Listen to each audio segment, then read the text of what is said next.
How does Hi, that... everybody.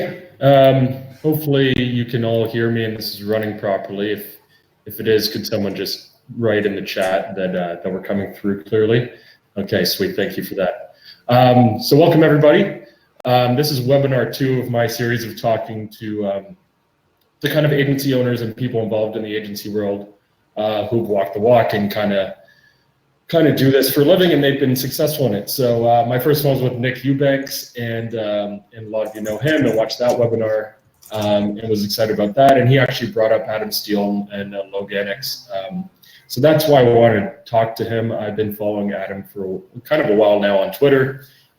He's a well-known kind of link builder involved in the kind of link building world. And I'm interested in that because I've worked for 5 different SEO agencies before getting in the SaaS world, and link building is an elusive thing that is hard to scale, and it's something that none of the agencies really did well. So I wanted to sit down with someone who does it for their agency specifically, and yeah, Adam was a great guy to get involved with. So yeah, Adam, you can take the floor.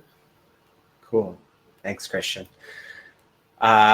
Little disclaimer just before we get started. I, like you said, a link builder, but sort of many other things, including a business owner, an agency owner. So I certainly don't claim to be sort of the link builder that has any or all of the answers. I have maybe some of them.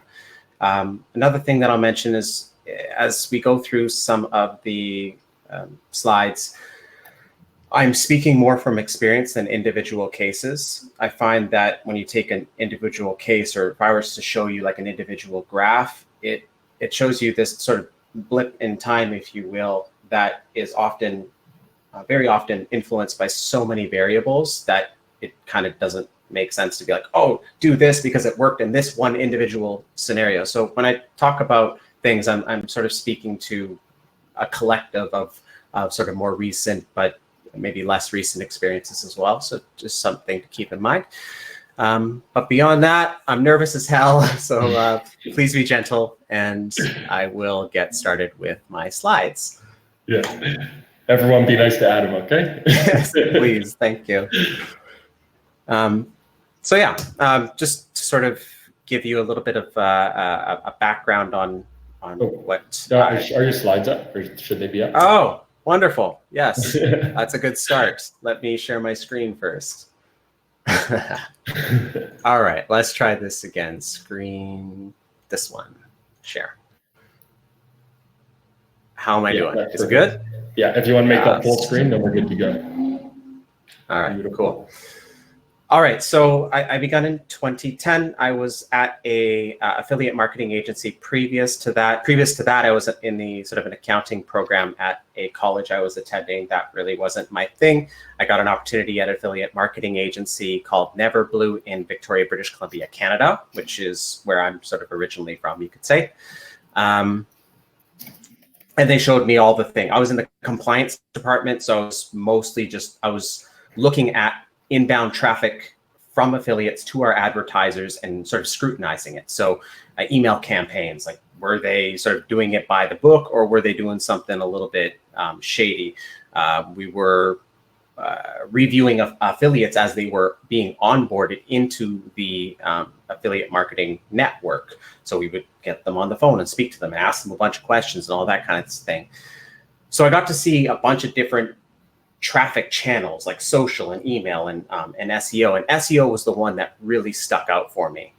When it was explained to me that you could actually manipulate, for lack of better phrasing, poor phrasing in fact, Google and the search engine result pages, that blew my mind. And it was maybe just a couple of months thereafter that I left that position and brazenly started an agency, which then seemed like a really easy thing to do. I learned that it was terribly difficult. First move. Yeah, it was. And it was just, I sort of just did the credit card thing and did my very best to put, to keep paying rent, and you know, that old story. It didn't work out terribly well because I really didn't know what I was doing, and people that I was trying to sell to really knew. Like, they could tell I had no idea. I knew less than them probably. So when business owners could sense that, I think they just were like, this guy's 22 years old or whatever I was. He doesn't know what he's doing. And it's true, I didn't know. So I was fortunate to have been shown some internet marketing forums because it was part of one of our compliance tools at Neverblue. I was shown wickedfire.com, which kind of exists in a sort of lame state today, but previously it was bouncing, and that was where I was able to connect with other much more experienced internet marketers, and sort of where I cut my teeth, if you will. I kind of jumped the gun on this, but we'll just go with it. Because I see I should have introduced what I'm actually supposed to talk about on this slide, but we'll get there. Yeah. In any event, there was this buy sell trade section. I saw that other people were selling their wares, different kinds of things, and the one thing that I kind of honed in on was Gmail addresses. People needed Gmail addresses for things like creating social bookmarks and maybe other automated link building software, if you will. And so that was sort of my first thing, is I started creating Gmail addresses and selling it to them in packs of like 100 or 1,000 to link builders on Wickedfire and the BSC. I probably bought a bunch from you. You'd be surprised how many people are still doing what doing internet marketing. That did buy from me back then. I can name them on like at least one hand that are still doing their thing, that bought from me back in 2010. So in any event, I did that for a while. Eventually, it wasn't me creating them. I outsourced it, that was my first experience outsourcing to a fellow. I think he was either in the Philippines or India. And then that rolled into seeing another group really do a good job of branding. Like, they had this whole landing page that they had inserted into a BST. It was crazy. No one was doing it at the time. Now everybody does it, but it was really kind of fancy. And so I was like, okay, I'm going to copy exactly what they're doing, but sell something slightly different. And so that's what I did. I came up with what was at the time called Creature Local, which I thought was a cool name. And I sold, I created this little green monster logo, and I sold citations. That was my sort of second thing, was citations. Submissions to local business directories. So that came in like early 2000, today, right? Which I still do today, believe it or not. And at that time, local search was really kind of just coming of age. And at that time, you could build you practically didn't even have to build citations. You could just set up a GMB and boom, you're on first page, as long as you optimized it correctly. It was crazy. So I was building citations for people, which evolved into citation audits, which evolved into citation cleanups, which evolved into, let's see here. This is the actual slide I was supposed to be speaking to. I'll go back to the other one, which sort of evolved into having to leave that forum at one particular time because it seemed like it was starting to die off a little bit. And I was like, okay, I got to get on my own 2 feet. I got to legitimize myself. I was super, super lucky. This fellow named Matt Hunt, who ran an agency in Toronto for a while with Buddy I Deb. worked at Powered by Search for a second. I didn't know that. Okay, so you know Matt very well. He was so kind to me. He invited me into this Skype group with a bunch of other guys like Dev and Linda from, she was previously with Catalyst eMarketing. Blumenthal was in there, like smart, intelligent, and respected people that I highly respected, people that weren't on the forums. And that was kind of my introduction into sort of a different space, into a different group. And I was very warmly welcomed, and I built my own website at that time. And I kind of just, I guess, evolved a little bit to serve a different type of market. Yeah. And it was good to do that because obviously, well, not obviously, but that forum sort of doesn't exist in the same way that it did back then. So I was lucky to make that move. Since then, we've got into other things like content and links. Our team has expanded in a lot of ways. And yeah, we've had some really, really fantastic breakout years. We've had years that followed that weren't at all terrific, and we thought that it was going to be no longer, and then it picked up again, and then and that's just sort of, I think that's sort of the way it is. You lose a couple clients, or a couple big retainers, and you're like, oh my God, it's absolutely over. I'm screwed. It's over. And then another one, yeah, you last out the storm, and another comes along, and you pick yourself up. You hopefully learn something if possible. Sometimes there's nothing to learn, but and you keep going. And so we have a few retainers that sort of have carried on with us from the early days when we were starting that agency. The Loganix thing, which evolved from Creature Local, we changed the name at some period of time, but it came from the it basically allowed me to start my agency. It gave me the money to kind of keep investing in the agency. So we got a couple retainer clients. There's still a lot of them are still with us, and so we just kind of do those as an agency, kind of on the other side of things, you could say. So that's kind of that part a little more, because Christian, you insisted I have more. So here's some more. We want to hear more about chatting. Yes, and then I will quickly get to the link building side of things.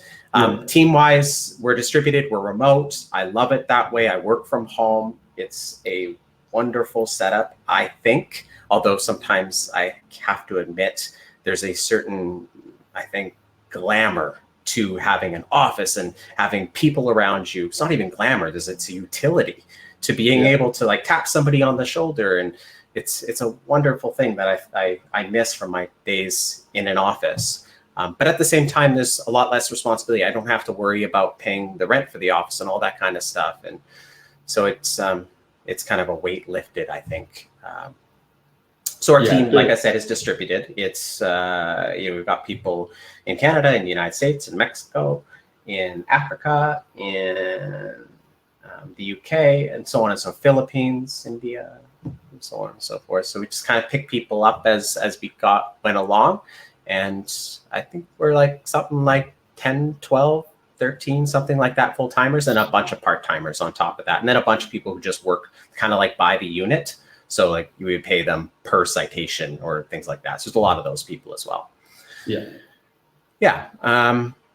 As I wanted to point this out, because it's sort of embarrassing. Our website is a mess. Our marketing is a mess. Our social media is inexistent. We are definitely a perfect candidate or example of sort of the cobbler and his or his kids' shoes. We're working to fix that finally, because now we've noticed that our competitors or folks that are selling similar wares to us are smashing us, like just smashing us.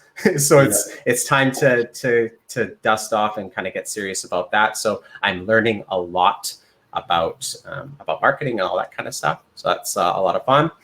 And presently we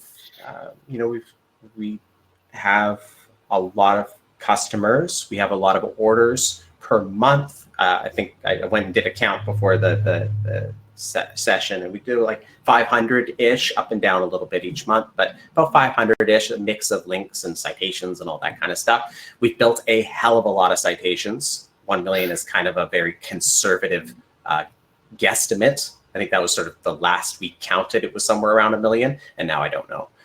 And we've worked on some really cool websites that have had use either through like marketing agencies or through direct companies that we would have never dreamt of. That was still ridiculous, that have required our services through the years, and we're pretty proud of that, I have to say. Yeah, that's impressive. I mentioned we're building a new website.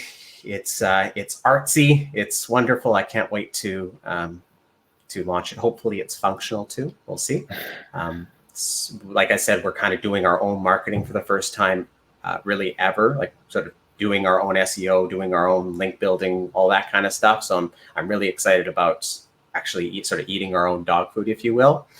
And we're adding new products. We're kind of taking elements of the agency side and kind of chunking them up and saying, okay, we think that agencies might dig if we just build the content strategy for them and they do everything else. So how can we package that up super affordably and just give them that real quickly, fairly inexpensively. And so we're kind of looking to sort of be a bit more of an all-in-one, whereas we once were just citations. Now we're kind of hoping to be a little bit more.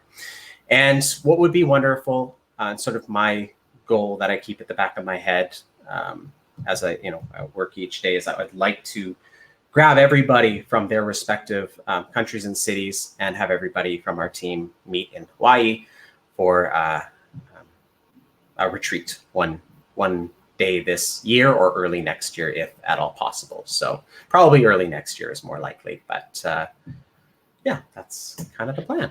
That sounds great. Yeah, so let's get into the link building side of things. I've got a lot of material to cover. So these are sort of the topics that I'm going to cover: link metric, quality stuff. So we're going to talk about things that you should maybe care about, things that maybe you don't need to care about, idealistic type stuff related to links and whatnot. I'm not going to talk a lot about citations. So if you have questions, maybe save them for the Q&A. Hopefully we have some time for that, and I will be happy to answer that. Hiring your own link building team. So building your own link building team versus or outsourcing your link building function. And then just some tips I picked up from having gone through all of that many times over, having worked with a lot of agencies and companies who've tried to build their own link building or have had trouble in the past hiring link building, all that kind of stuff. So quite a few topics. We went through that, went through that. Cool. So this is sort of obvious, but obviously I think it's obvious. Links matter a lot. They're a big part of client strategy, or at least of the clients I see, they tend to be a big part of client strategy, and that makes a lot of sense. Seeing that it is still and I suspect will continue to be a big part of Google's algorithm, it makes a hell of a lot of sense for that to be a big part of your client's budget. What I often see is links, and I see it often chunked out, like it's a separate thing, or it's worked in, like it's the clients know that $1,000 or $2,000 of their budget is going strictly to link building. I often see somewhere between 40 and 50% of a client's budget just for links. And when I do a quote for sort of a more retainer-based style situation, that's often what I suggest, especially as time goes on. Like the first couple of months might be more content heavy, might be more on-site stuff heavy. But as time goes on, in my opinion, that link budget should grow. So one of the things I have found is that since I begun in this field, is building a link and knowing that it worked has become harder and harder to measure. Not only because there are a lot more, but there have always been a lot of variables, but there are increasingly more variables. But it seems like when I build a link, Google is, this is my theory, is purposely not showing me that it worked. Like they're going to wait like 30 days or something like that, so that a bunch of other variables could have been introduced. And then I'm kind of wondering, oh, was it that or was it that? Because I'm not going to not do anything for 30 days. My competitors are not going to not do anything for 30 days, right? So it makes it hard to measure, certainly causation and even correlation, I would suggest. So that I find particularly interesting. And then links, I always sort of advocate for a SERP first. So kind of a SERP-based approach, looking at the search engine result page for the particular keyword that you want to rank, looking at your competitors, looking at what they have in terms of links to that page or that domain, and kind of letting that guide your link budget, guiding your link type decisions. Just let that guide what you do with link building. It doesn't make sense, I feel, any longer to just kind of blindly link build and say, well, I heard guest posts are good, so I'm just going to build those. Like it has to be, or it should be, a little bit more, not complicated, but just you should aim to analyze things a little bit more. And I find I have a lot more success, and my clients have a lot more success when that is done. Next slide. Are we doing on time? Okay, cool. I think we're good. Yeah. Okay. I will Yeah. try and speed things up a little bit. I try not to talk too quick. Like I said, big sort of doesn't matter whether it's a big site, and I use two examples: sub 100 pages and sub 10,000 pages, because those are typically where I have the majority of my experience. Like I would not speak to working with sites that are 1 million plus pages. Like that's not where a lot of my experience lies. So I picked these sort of two categories, and I'm speaking to the clients that I see. So the agencies that bring me URLs, and I kind of look at what they're ordering, what's working, and these are where I kind of see some sweet spots. So for small sites, sub 100 pages, I usually see about 2 to 3 links. Topical seems to be what's working best right now. So links that are similar in niche. So, if it's a car dealership, then maybe you're getting links from car enthusiast type sites. So something niche specific. I find those work a hell of a lot better for those types of sites, excuse me, than more broad match sites. I noticed that people tend to link to the home and service pages most often with pages or with sites that are sub 100 pages. And that seems to be what works out best for them. It doesn't seem like there's too much, maybe there's a resource that they create and they'll link to that, big helpful sort of linkable asset. But this is what I typically see among the clients and URLs that I see. Beyond that, so sub 100K pages, I'm usually seeing about 10 per month, usually distributed across like big category pages or other top level pages. They're not usually linking to individual like service specific pages, because that doesn't scale super well, because you would have a lot of those pages to link to, which can be onerous and expensive. So they tend to make sure that their interlinking is on point, and they link to big sort of top level category pages that link to smaller pages below. So I see a lot of that, and I see a lot of sort of linking by, they'll kind of pick their most sort of profitable products, the most profitable section or category of products. And that's usually where they start, or they'll look at where the largest opportunities. So maybe they've got most of their pages, most of their sort of big keywords in sort of, we'll call it basket 2. So they're at the bottom of first page. If they could move it into basket 1, top of first page, there's a huge chunk of traffic just for making that move. So a lot of times they'll sort of prioritize that way. Metrics I care about. I could go on and on and on about this. So when I'm looking, we have a large list of sites that we have relationships with, and that's how we do sort of a lot of the link building we do, is it's based on previous relationships. And so as these new sites are coming in, people are like, hey, maybe we could do something together. And maybe your clients would be interested in opportunities or placements on my blog. I'll look at that site and I'll try to imagine that I am Google, like I am doing a manual review, and how would I look at this site? So I get quite qualitative in that way. I look at the design. I read the content. I look at the sidebar. I look at the footer. I look at anything that can't be quantitative. I can't really automate. And I look for paid activity. So I literally will pull up the last 10 posts on the site, and I will look for obvious paid stuff.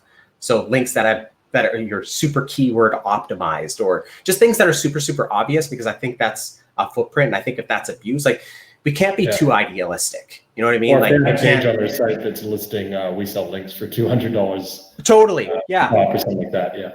That's a fairly big footprint, I would think. So, but we can't be too idealistic, because even like the most legitimate sites in the world, they'll have like a link in the bottom of maybe the footer that says media kit. And we open their media kit and they have sort of, write-ups cost this and blah, blah, blah, like super legit stuff. It doesn't, just because they sort of, you could say, sell links on their site doesn't mean they're a garbage site, right? Yeah. And just because they've done that, maybe a couple times out of 10 posts that I pulled up, doesn't mean they're a garbage site. Like if we had to say no paid activity ever, the amount of link sort of opportunities that we might be able to find might be really, really low. And we found that it to be really, really low when we get that picky. So we've eased up just a tiny bit. I look at, like I said, who they are linking out to. Are they linking out to movers? Are they linking out to locksmiths? Are they linking out to loans? Are they like that kind of stuff? If it doesn't make like some sense, if they're linking out to what I would call sort of a bad site, or a site that may be doing not so good stuff, like maybe bad, like other bad linking, then that's a warning sign for me. And so that's something that I would typically not include in my list. Like I said, I read content, I look for footprints. So are they part of a network? Like maybe they have this footprint that every other site in that network has. So I'm kind of just looking for that type of stuff. On the quantitative side of things, so this usually I start with the quantitative stuff, and I'm able to get rid of a lot of sites, filter out a lot of bad sites just using quantitative stuff. I like 500 monthly organic visits per Ahrefs as a good place to start. I'm looking at the traffic trend. So is it going up? Is it going down? Was there a big crash recently? Does that coincide with a recent update, a Google update of some sort? I'm looking at those trends to get a sense of where this site is going. I want, like, it's a bit idealistic, but I want, if you buy a site, if you get a placement on a site, bought or not, I want that to grow. I want that, whatever effort was, say $200 worth of effort, I want that to be worth $400 down the road, because that site was growing at the time and continued to grow. That's ideal.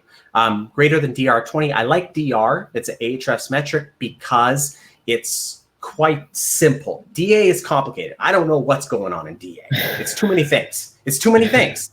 But DR, it's less things. It's quite link specific. I like that. It gives me some sense of quality of inbound links. It's not perfect, not at all. 50 referring domains gives me some sense of how long the site has been around. It gives me enough to look at. So I'll review the referring domains, make sure there's not just a bunch of they're not just, sometimes I'll review a bunch of oh my God, these are great domains. They got big high DR, and then I'll look at them and they're all block comments. Right. So sometimes looking a little bit deeper can mean the difference between a crappy link and a link worth its weight. I mentioned the upward trajectory and that basic stuff. So many people don't look to see if the site is indexed or whether it ranks for keywords or just words, period, or even their brand name. So just really basic stuff is a good place to start. Build a team or outsource. That is sort of a question that I see a lot of agencies asking themselves. Can we bring this in-house? Can we get the training? Can we hire the people? Can our existing people do it? Or should we outsource? Obviously, I'm biased, so I'm just going to speak to the experience of other agencies that I've interacted with, whether they've hired me or not. I suggest do both. I suggest do both because there's a lot of local stuff, especially if you're dealing with local clients. So, city keyword. So I don't know, like Toronto movers or something like that. If you're doing local stuff, you should want, and it's very, very helpful to get local links. I can't get you local links. I don't know any link builder like me that's not doing manual outreach for you specifically, for that client specifically, that can get you local stuff. You need local stuff. And so I think it's a good exercise in getting to know what you're about to hire potentially. I think it's a good exercise in just having a resource on your team that can get you those local links. Because a lot of times that can, definitely mean the difference between top 3 and not top 3. So I think local links are here to stay. By local links, I mean a link from a club, a local club, or a link from a, I don't know, some sort of agency locally, not like a marketing agency, but some sort of, health agency, or I don't know, something like that. Local stuff.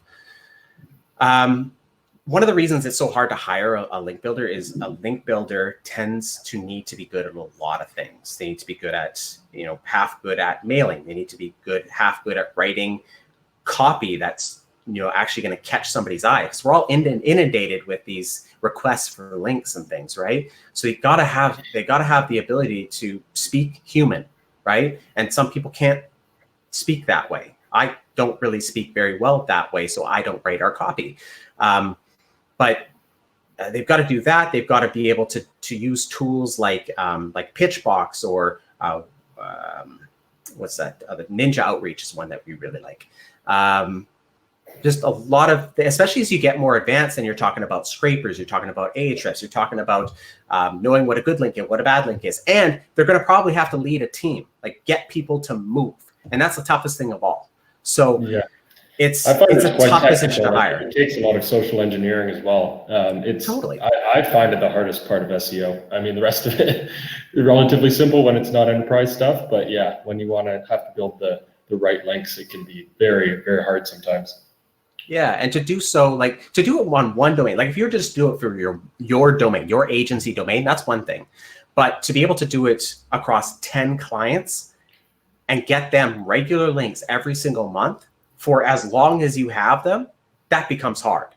Yeah. So it becomes even harder beyond that. And I'm not like I'm just like trying to be realistic about it. Like it isn't easy. I have done sort of the math, and at least at first, like you could, I think over time, like a couple years or something like that, once you've really kind of got it honed in, especially if you get training. And I'll mention a couple great resources from people I know who do good link building training. Like the guys at Authority Hackers, like Gael and Mark, like they're smart and they put together good stuff. There is good training. So that really helps things along. But generally speaking, if you're going to try to do it on your own, usually the ROI of time spent for links earned versus what you could get just by working with a link vendor usually doesn't work out very well money wise. So one of the other, like I said, one of the other reasons I mentioned like learn it yourself is if and when you do approach a link vendor of sorts, it really pays to know what the hell what it's all about, just from both like an empathy standpoint, because it does suck for them too, but also from from sort of a knowing enough to be dangerous kind of thing, like just knowing a little bit about it. So when you go in, like, the stats you're looking for and that kind of thing. I like very much when people come to me and they're like, hey, Adam, I'd like to do some link building with you. This is kind of what I expect content-wise. This is what I expect metric-wise. Like, they know what they want. I don't have to guess. Here's what they want topic-wise, et cetera, et cetera, et cetera. That's a great way to go into a relationship like that, because there are so many variables. It is so subjective. What I think is topical might not be what you think is topical. So going in with some stuff makes a big difference. I talked about being too idealistic. Like, if they've got a couple paid links, does that mean that site is garbage? No, it doesn't. So you kind of, a little common sense goes a long way in this sort of thing. Yeah, and practicing it yourself or having an employee practice it helps you with that relationship. Yeah, like you said, sure. just so you know what the hell you're talking about a little bit. Otherwise, you're blindly trusting these people will build the right links. Which is freaky. Very, very risky. There's a lot of folks that aren't idealistic enough, and that can get everybody into trouble. And that's the last thing anybody wants. A lot of vendors will offer you the opportunity, even if you have to pay a little bit more, to see the site first. So you get the opportunity to review the site first before they do any sort of link building on it. I think that's great. If you can find vendors who do that, some don't, because there's a lot of back and forth. Like, you could be like, I don't like that one for some like random reason, and be like, oh man, I dug a lot for that site. And then you have to go back and forth. A lot of that just doesn't scale very well, but I think it's super, super important. So definitely do not be afraid to be like, hey, yeah, this is great, but I want to see all the sites before you do anything. So that's cool. Links get removed all the time for different reasons. Good vendors will have guarantees, like up to 6 months. If it gets removed before 6 months, they'll replace it with something or whatever. That's a good policy. In an emergency, can you remove the link? So let's say, heaven forbid, you get some sort of manual action or whatever, or you decide to do a link cleanup and you realize, maybe your standards have changed. And now you're like, this is not a great link. can you remove the link? Like, do they have a relationship such that that link can be removed? That's an important question. And finally, explain the relationship between the vendor and the website. So like, how are you guys doing this? Because to be honest, there are definitely people out there who are working with other brokers, and those brokers are just hacking these sites and placing links in old content.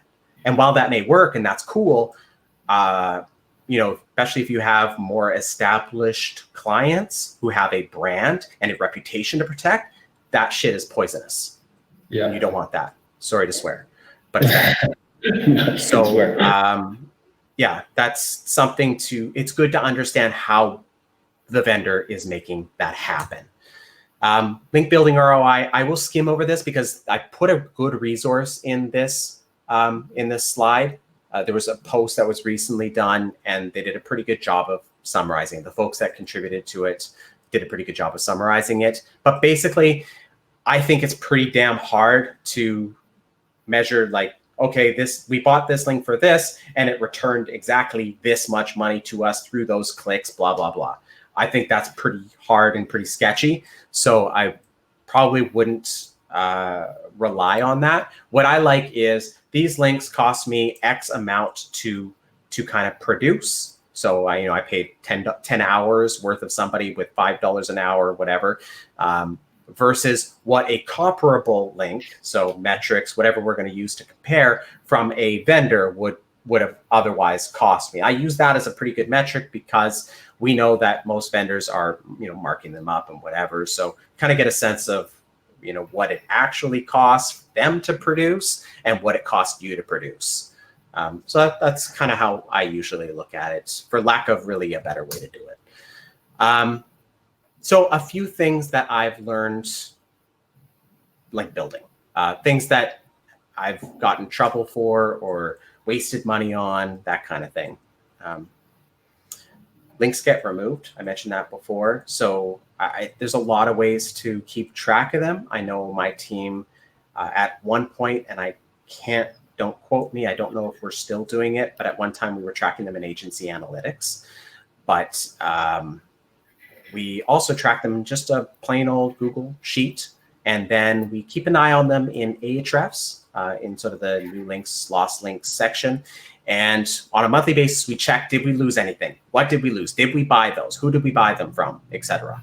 So that's worth doing. It's worth knowing too, like if you lose a link, well, eventually that you may lose a little bit of ranking potentially sometime down the road. They say, that can take 3 to 6 months or something, but in any event. Review links once live. So don't blindly autopilot it. Like, look at the links once they're live from your vendor or from the guy building your links or the gal building your links. Look at the links, review them, look at the sites, look at who they linked out to previously, and just make sure that what's being built is quality, that it's what they said they were going to build. Don't build links on autopilot. So like, pay attention. Are they working? Are they doing what you want to do? Again, just like there's no reason to do it on autopilot. It doesn't take that much time to review these things. Don't assume that these people know what they're doing, because they're not looking at your SERP. I promise you that. They're not looking at your competitors. They're not tracking your rankings. Like, you have to do that. You can't trust them to do that. Build links for your SERP. Like I said at sort of the outset, look at your SERP. Like, look, I will search the folks in the SERP that I'm competing in and see what they're doing on a regular basis, link-wise, what they already have, and all that kind of stuff before determining what kind of links I need. So base it on SERP, because you may need a lot less than you thought you did. So it's a good place to start, I think. So when you talk about SERP, you're talking about looking at the top 10 of the people who are already ranking for that specific query, and then seeing how many links you need to build for that specific keyword. Yeah, I mean, look at the top 10, because you might not be like number 11, right? So look at the top 10 for the purpose of, this is what I'm going to have to do to get here. Is it worth it?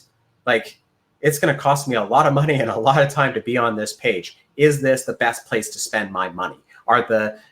Is there enough commercial intent in that keyword? Is there enough volume in that keyword? Does the CPC for that keyword give me some hints of value? that kind of thing, right? And then I would look at just who's in front of you. Like you might be in 50th position, right? So you got to also look at, who's in, the top, the 10 positions ahead of you or the 20 positions ahead of you, that kind of thing. That makes sense? Mm-hmm. Word. Diversity wise, don't just build guest posts. Don't just build like editorial style posts.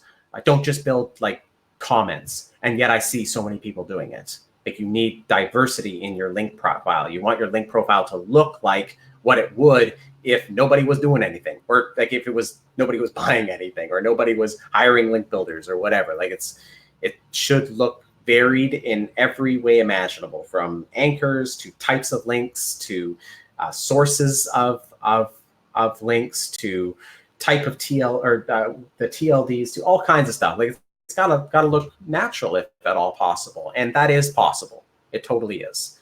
So spend the time, take your time, that kind of thing. We talked about broad versus topical earlier.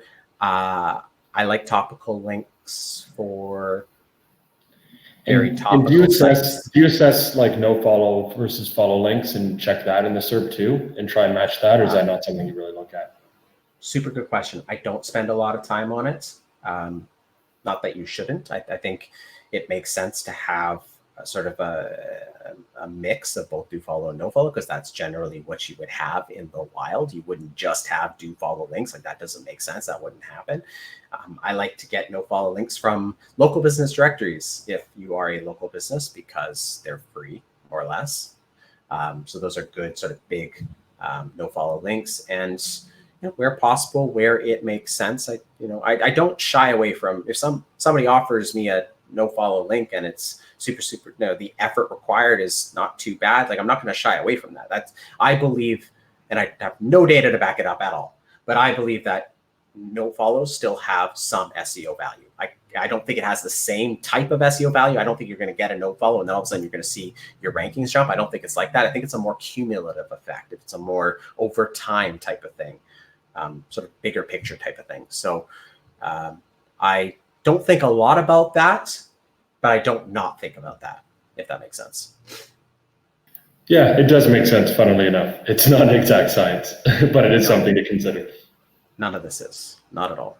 Broad versus topical. Topical links, I like them for local niche sites, like sites that are about a quite specific topic. I like them for that. I think they work better than anything. I like broad links, like where I would use a broad, by broad I mean like it's a site that writes about a lot of things, right? Like a big news site, that would be a broad site. And I like those for linking to home pages generally. I find that's sort of the best use for them. I get sort of the best bang for my buck linking to like a home page or some big page like that versus linking to something awfully specific, like a page about the hot water heaters that you supply or offer, something like that. That I don't find to work so well or be such a good use of funds, time, whatever. So for broad links, I tend to just focus those on home pages. I won't say no to a good big broad link. I think big ones are especially when they're do follow, which is rarer nowadays. Bigger links tend to be often no follow nowadays, but definitely something to consider. But that's how I generally use broad versus topical. Tools and resources. Quite honestly, this is just kind of off the top of my head. I know I'm missing a lot here. Agency analytics, we've used it for years. GA and GSC, I think, are totally underused. So I would dive in there as often as possible. I think they're both fantastic tools and they're free, which is great. Ahrefs, Majestic, a lot of people don't use anymore. And the more I dive into it, I sat down with Dixon. I think he is one of the founders. Yeah, I think he's the founder. Yeah. I had the unique opportunity to sit down with him, and he walked me through all their other feature set. There's so much more in Majestic than just their sort of the equivalent of a site explorer. Like there's so much more there. So I would encourage anybody with a subscription, or maybe, if they want to get they probably have a free trial or something like that to dig a little bit deeper, because there's a lot there. I really like Majestic for its TTF, which basically helps, and their index is better than you think. It often gets a bad rap because a lot of people just compare it to Ahrefs, but it's a different index, I think. And certainly that's the way Dixon explained it to me, although I guess he's a little bit biased. But in any event, I like that tool. Like the data from Majestic Free and Agency Analytics. Yeah, very good. Google, just looking at the SERP, just doing a Google search, looking at who I'm competing against, looking what they're up to, that kind of thing is also, I think, undervalued. Ninja Outreach is what we typically use for the majority of our outreach. We've tried other things, but for a number of reasons, that's just sort of what we've made home. Hunter.io is usually the tool that we use for finding email addresses, if not done sort of manually. Upwork has been a good friend over the years. A lot of the team members we have today were found on Upwork, and these are people that have been working with us, some of them, since like 2011, 2012, 2013, stuff like that. So it's been very worthwhile. I know there's a lot of not so great folks on there, but there are diamonds in the rough if you're willing to, do things, take your time and do things well, I guess, for lack of better phrasing. Right.com and ClearScope, we use more Right.com than ClearScope presently, but we use them a lot for content purposes, tuning up content and whatnot. And Trello is what we use for a lot of our project management related to link building and whatnot. That and spreadsheets for sure. And again, kind of off the top of my head, I'm sorry I didn't spend more time. I'm sure I'm missing a lot of, I know I'm missing the Ahrefs blog, which has taught me a lot. Yeah, it's been great. There has taught me a lot. Yeah, they invested big in it, and it shows. The Authority Hacker podcast by Gael and Mark. Before, maybe looking at their courses, maybe get a sense for what they talk about and their content via their podcast first, and then maybe have a look at their courses. Their courses are bomb. They're really good. I have not looked at it yet, but I've only heard really good things about their recent link building course. So it might be worth checking out. Matt's blog has always been a good resource for me. Excuse me. There's I'm sure Nick mentioned it, but Traffic Think Tank has been kind of a godsend for me. Because I have to manage people in the company and all that kinds of things, sometimes I did find myself getting quite rusty and just not totally in tune to what was going on. And just being in that community has sort of ignited my passion for learning about SEO and all things link building and whatnot all over again. So it's been a great resource. And then I put together a Twitter list. I hadn't done this since 2011 or something. So I put together a Twitter list. People were probably laughing at me as I was adding them. But it's 20 people, I think, that I have got a lot of utility from following and reading their stuff and all that kind of stuff. And they often speak or talk about link building. So I put that little list together. If I'm missing somebody, especially if somebody is here and I'm missing them, I'm really sorry. I did it in an hour or something. So, that's it. I put together a little. I'll throw $50 in your dashboard if you sign up or whatever. There's a coupon there and whatnot. So just email me, especially if you have questions. I totally take questions. I will answer them all day long. So that's what's up. It's honestly great to get insight from somebody who's been building links, because hopefully it's not too noisy. There's someone working downstairs. Like I said, I've been doing SEO for a long time now, and it's one of the biggest pain points to actually scale and do well. And I like the feedback of you saying you should build links yourself, at least to start. And I think having different vendors you can rely on really helps as you go forward with an SEO agency. So there are a few questions that people had for you. I guess we'll start at the bottom. There are a lot of questions. Oh no. Jaco is asking, is there like a difference between like value of HTTP and HTTPS sites? I think that's maybe something you'd look at, but I don't know. I guess you can answer that one. I don't have any data to suggest either way, but I have a lot of folks who think they know, and they might know, I don't know, but they're specifically, they come to me and like, I don't want anything but HTTPS. And so we have to like clean it. But I think one of the filters we apply to our list is just HTTPS anyways. So I think that's not a, I mean, it sort of gives you a sense of, okay, this is a site that somebody took the time to actually get an SSL cert and whatnot. So I think it's not a bad way to kind of get, maybe filter out at scale some of the not so good stuff. So I don't think it's a bad place to start. Yeah, most webmasters who care about this site will have HTTPS now. So yeah, it's probably a good filter. Totally.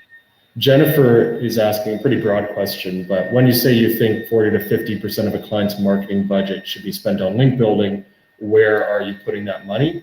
SEO budget. I guess SEO budget, not specifically marketing. Sorry if I said marketing. I mean like SEO budget. Like if they're paying an agency, we're hiring you to do SEO. Like that, I would take, especially over time, I would have like 40, 50% of that budget, like just spent on link building stuff. And do you think over time that scales up? Would you put a higher percentage of it as your kind of relationship with the client grows, or do you kind of keep it stable? I think every client's different. Some clients are just like, nope, we've got enough leads, we're good. Like I don't have any more services I want to promote. We're already #1, like that, we're good. Whereas other clients are a lot more aggressive, and so sometimes we will put more into that. Or if a new competitor comes on the scene and they're being super aggressive, then yeah, we might move a little bit more into there. We just toggle it up and down. That's usually what I see other folks do as well. Other priorities come up and whatever. Frank is asking about link building pricing at Loganix. I think if you just sign up at Loganix, you can get the pricing, right?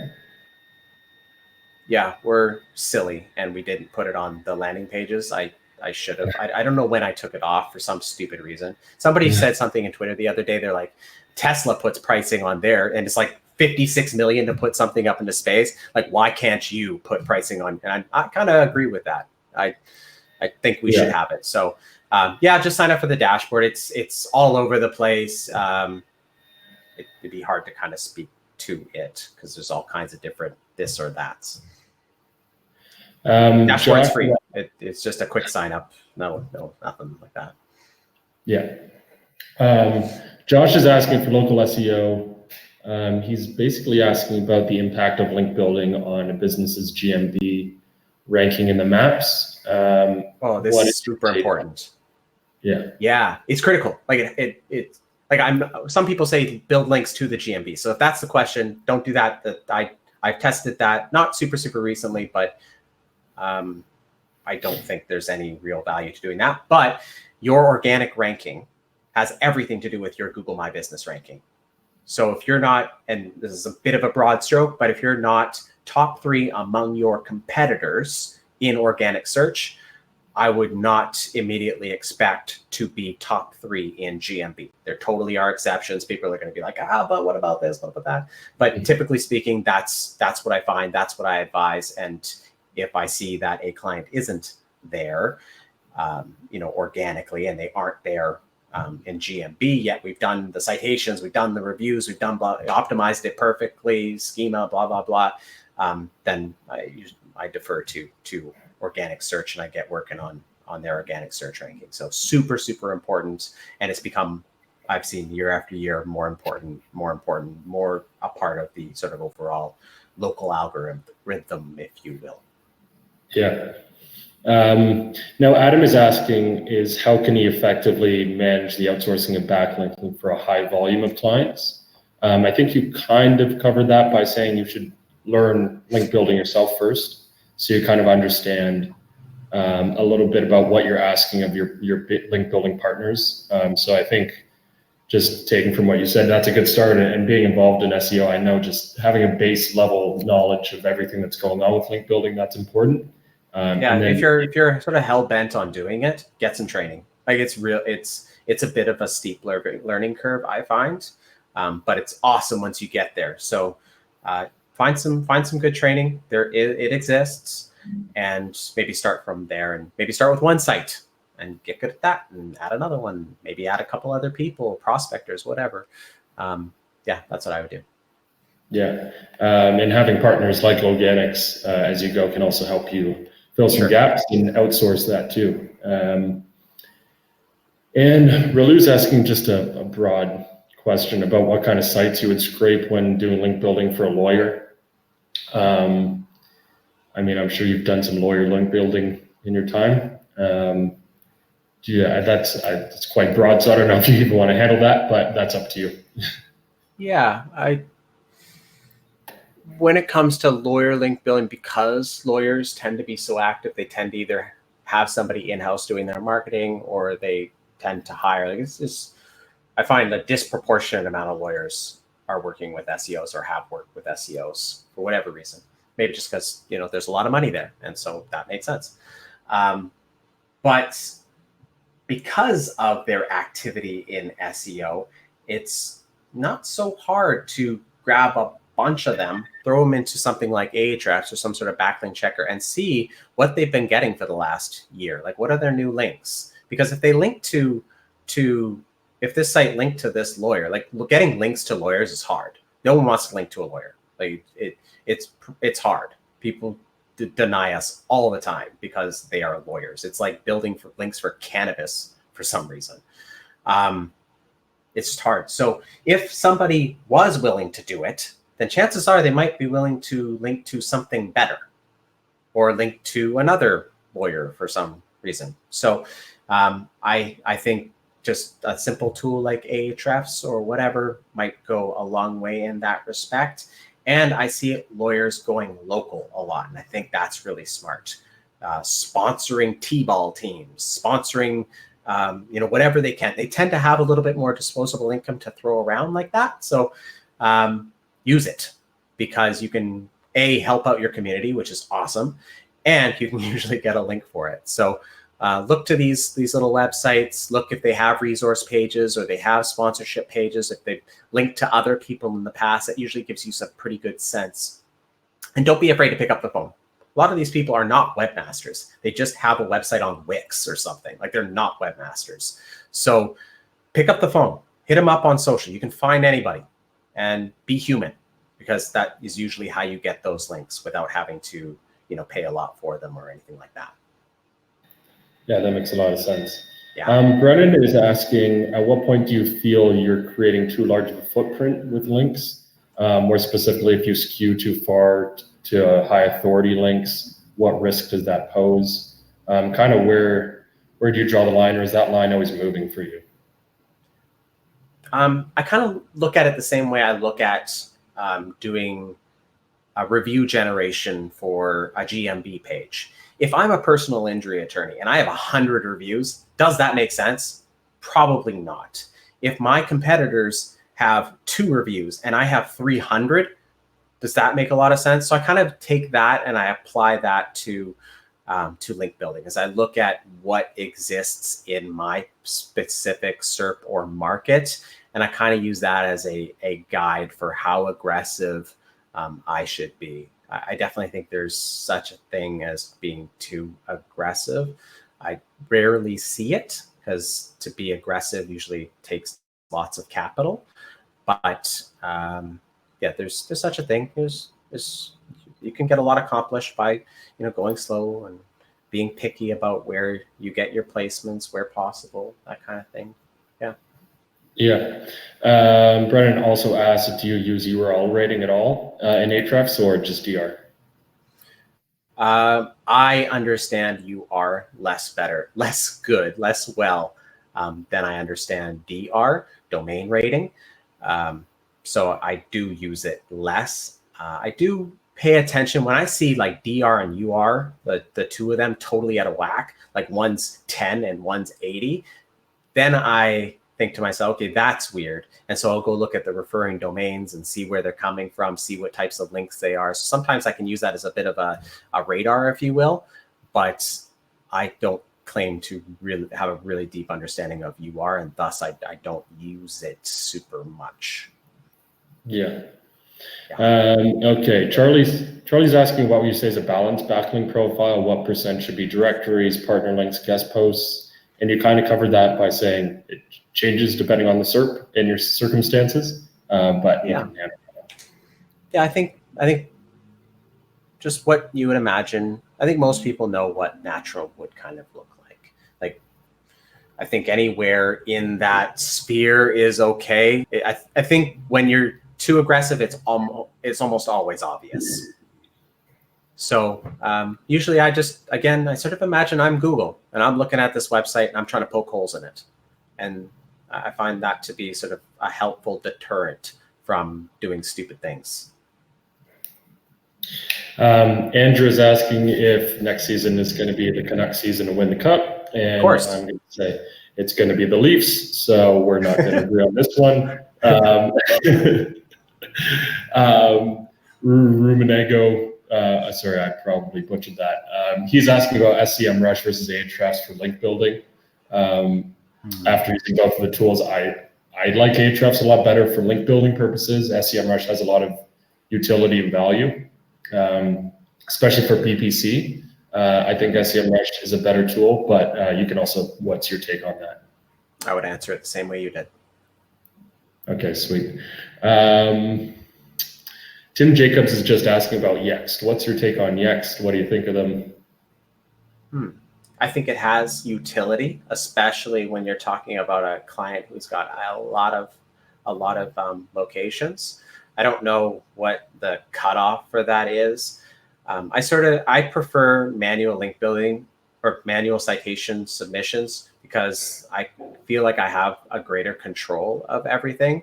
I don't feel like as soon as I stop paying for Yext that things may go awry. So to the point that it makes sort of economic sense and time sense and priority sense, I will build everything manually. Where that starts to go the other direction, and I usually see that in the sort of 500 plus locations, and they have much bigger priorities than saving a few bucks or making sure their citations are perfect, or they just got bigger priorities than that, then a lot of times they'll just go to Yext. So I totally think Yext has a place. I definitely don't poop on it. I kind of used to. I don't anymore because now I've worked with I have a little bit more context now. But in my experience, because I don't usually work with folks that have that many locations, I tend to defer to manual link building or manual citation building or manual local business directory submissions where I can. Yeah, that's what I've heard too, is if they can kind of hold you hostage if you're a smaller company. And that's kind of the risk you take, especially if you're signing an annual deal with them. It can be expensive. Totally. So getting someone like Loganix to do your citations might make sense if you're a smaller company. But if you're a multinational, huge, tons of locations, maybe check out Yext.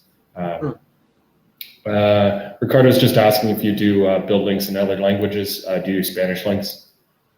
No, I haven't got there yet. We've not even got so far as having a lot of relationships with like .co.uk or Aussie domains or what have you. It's the place I'd like to get, but I have enough trouble keeping good relationships with American and Canadian domains.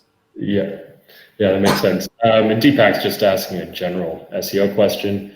Do you see keywords-based SEO going obsolete anytime soon? Because voice-based search is getting big, and voice-based search is a very small percentage still, and people are still using their devices a lot. So my answer is no, not anytime soon, but you can take that too. Yeah, I don't pretend to know a ton about voice search beyond the podcasts that I've listened to or the blog posts that I've read from folks who seem to. I don't think there's a argument that you could make against continuing to invest in basic organic keyword search. I think there's still lots of people doing that. And heck, I got an Alexa, but I'm paranoid to turn that thing on. I think there's probably a few people like me out there too. Yeah. Yeah, I'm the same thing. I've been given Google Homes. I'm like, I just don't need that right now. Not that I'm super paranoid, but I can find things myself on my phone. Yeah. Now, Mandy was just asking about the coupon code at Loganix. Is it AA webinar? Yes. Going back to the slides. Okay, AA webinar. I'm not sure if it has to be all caps or not. I would do it all caps just in case. Okay. Yeah, I think that's pretty much it. I think we covered a lot of questions there. And yeah, I know you're nervous at the start, but you crushed it. And I think people got a lot of value out of this. It's awesome. And thank you so much for taking the time. I really do appreciate it. I think a lot of people appreciate it. Yeah, thank you so much for having me. It was a unsuspected, very unique offer. I'm really excited to do it. And if anybody has any questions that maybe they didn't think of during this session, I left my email. There's no such thing as abusing it. Just send me an email. I will get back to you. I like SEO questions. Yeah, and yeah, check out Loganix if you're looking for link building services. Check out Agency Analytics if you're looking for a reporting solution for agency. And that's all the pitch will do. Yeah, thanks a lot, everybody. And thanks again, Adam. And we'll see you all next time. Thanks, everyone. Bye-bye.